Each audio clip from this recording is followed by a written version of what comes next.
1월 9일 오늘의 말씀은 민수기 5장 11절에서 31절입니다.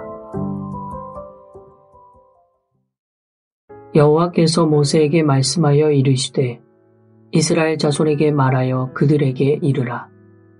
만일 어떤 사람의 아내가 탈선하여 남편에게 시누이를 저버렸고 한 남자가 그 여자와 동침하였으나 그의 남편의 눈에 숨겨 드러나지 아니하였고 그 여자의 더러워진 일에 증인도 없고 그가 잡히지도 아니하였어도 그 남편이 의심이 생겨 그 아내를 의심하였는데 그의 아내가 더럽혀졌거나 또는 그 남편이 의심이 생겨 그 아내를 의심하였으나 그 아내가 더럽혀지지 아니하였든지 그의 아내를 데리고 제사장에게로 가서 그를 위하여 보리가루 10분의 1 에바를 헌물로 드리되 그것에 기름도 붓지 말고 유향도 두지 말라.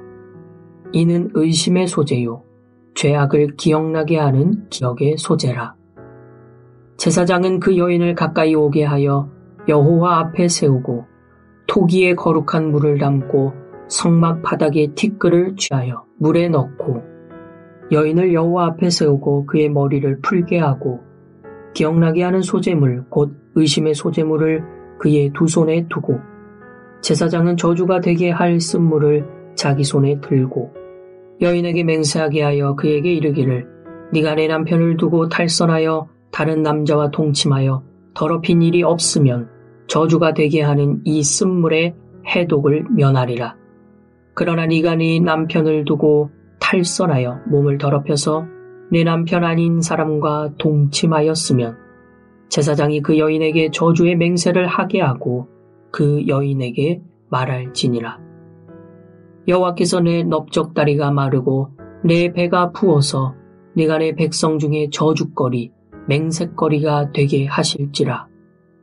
이 저주가 되게 하는 이 물이 내 창자에 들어가서 내 배를 붓게 하고 내 넓적다리를 마르게 하리라 할 것이요 여인은 아멘 아멘 할지니라.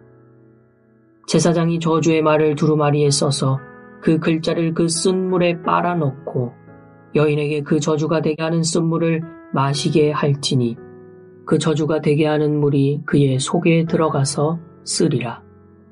제사장이 먼저 그 여인의 손에서 의심의 소재물을 취하여 그 소재물을 여호와 앞에 흔들고 제단으로 가지고 가서 제사장은 그 소재물 중에서 한 웅큼을 취하여 그 여자에게 기억나게 하는 소재물로 제단 위에 불사르고 그 후에 여인에게 그 물을 마시게 할지라. 그 물을 마시게 한 후에 만일 여인이 몸을 더럽혀서 그 남편에게 범죄하였으면 그 저주가 되게 하는 물이 그의 속에 들어가서 쓰게 되어 그의 배가 부으며 그의 넓적다리가 마르리니 그 여인이 그 백성 중에서 저주거리가 될 것이니라. 그러나 여인이 더럽힌 일이 없고 정결하면 해를 받지 않고 임신하리라.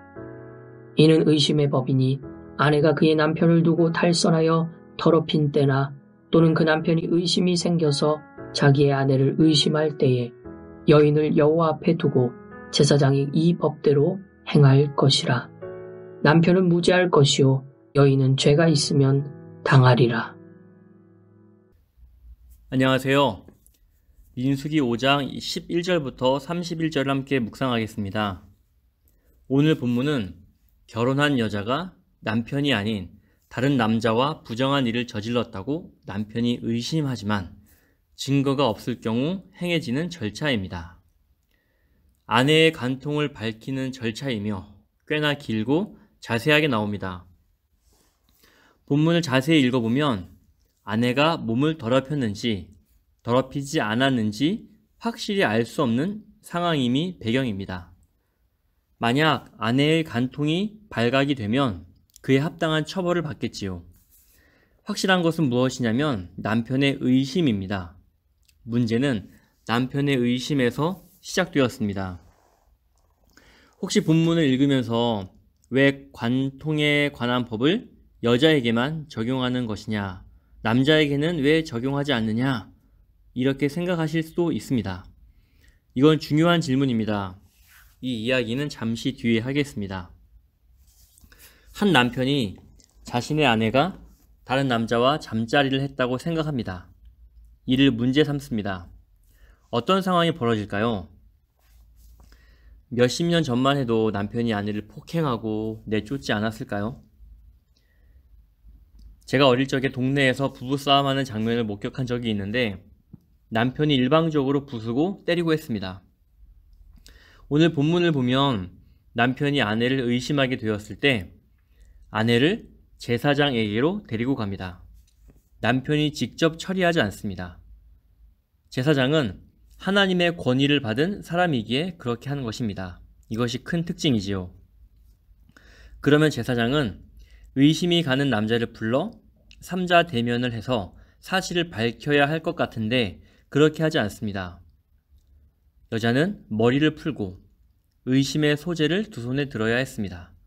머리를 푸는 것은 모욕적인 행동이며 두 손에 든 소재물은 죄의 유무를 알아보기 위한 수단입니다. 제사장은 여자에게 죄가 있는지를 알아보기 위해 절차대로 진행을 합니다. 제사장은 저주가 되게 하는 쓴물을 손에 들고 여자에게 선언합니다. 몸을 더럽힌 일이 있다면 당신의 넓적다리가 마르고 배가 부어서 백성 중에 저주거리가 될 것입니다. 이 말을 들은 여인이 대답합니다. 22절 마지막입니다. 여자는 아멘, 아멘 해야 했습니다. 아멘은 진실로 그렇게 되다의 의미입니다. 두 번이나 아멘을 외칩니다. 오늘 본문에서 남편의 의심을 받는 아내가 주체적으로 행동하는 표현이 딱 한 번 나오는데 바로 아멘으로 맹세하는 것입니다. 그것 말고는 아무것도 할 수 없었습니다. 아멘, 아멘 이렇게 맹세한 여인은 제사장이 주는 저주의 쓴물을 마십니다. 만약 여자가 몸을 더럽혔다면 넓적다리가 마르고 배가 부어 백성 중에 저주거리가 되었겠지만 무죄하다면 해를 받지 않고 임신할 것입니다. 28절을 보면 무죄한 여자는 임신한다고 나옵니다. 반대로 죄가 있다면 임신하지 못하는 것이지요. 구약 성경 시대 사람들은 임신하지 못하는 것이 죄 때문이라고 여겼던 것 같습니다. 29절을 보세요. 이는 의심의 법이니 라고 말합니다. 이런 재판 과정이 생겨나게 된 원인이 남편의 의심 때문임을 다시 한번 확인할 수 있습니다. 마지막 31절입니다. 남편의 의심으로 시작된 재판에서 여자의 죄가 드러나든 드러나지 않든 남자에게는 잘못이 없습니다. 하지만 여자는 죄가 드러나면 죄값을 받아야 합니다. 오늘 본문을 읽을 때 민수기가 쓰였던 당시의 상황을 고려해야 할 필요가 있습니다. 그래야 본문이 말하는 의미를 잘 이해할 수 있습니다. 민수기가 쓰일 고대 근동시대는 남성 중심적 가부장 사회였습니다. 이는 이스라엘의 이혼 풍습만 보아도 알 수 있습니다. 그들은 아내를 데려올 때 수치스러운 것을 발견하면 이혼 증서를 써주라는 말을 악용하여 쉽게 이혼했습니다. 이를테면 여성이 그릇을 깬다던가 혹은 밥을 태우는 것 등 참으로 사소한 잘못에도 그들은 이혼을 요구할 수 있었습니다. 그래서 예수님께서는 여성이 간음한 것 외에는 한 몸 된 결혼을 결코 허물지 말라고 말씀하셨습니다. 왜냐하면 유대인 남자들이 법을 악용하여 멋대로 자기 아내를 버리는 횡포를 막기 위해서였습니다.